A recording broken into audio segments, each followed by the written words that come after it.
I think a really good method to use is setting aside time for relaxation, for sociable activities, because it allows you to have this time where you're not thinking about any of your schoolwork, you're not thinking about the deadline of the next essay that's due, you're just thinking about what you want to do in that time. And you know, even when you are working, you're thinking, oh well, it's fine to work now because later I'll get to see my friends, or later I'll get to do what I want to do.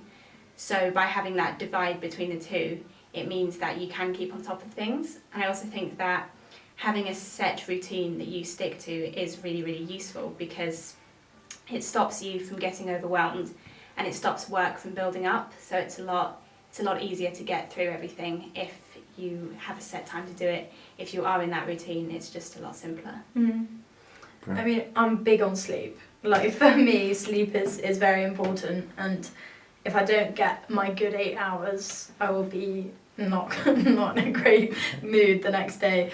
And I joke about it, but sleep is incredibly important, and actually sleep can mean that you're not in the right frame of mind, and you're not applying yourself to your work and your activities well, and you end up falling out with friends when you're tired because you're more snappy. And I think sleep is so important.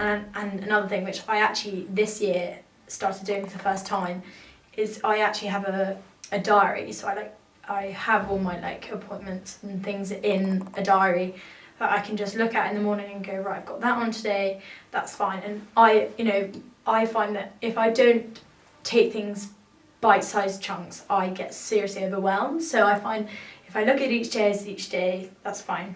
Do that, done. Move on to the next day, and that's fine. And I find that much easier to sort of comprehend and take in. And I think that's, some people go, oh my gosh, I got this essay due in a week. I'm like, okay, so what can you do today to work towards it? Because if you're trying to do the whole thing today, that's not going to work. You won't be able to do that.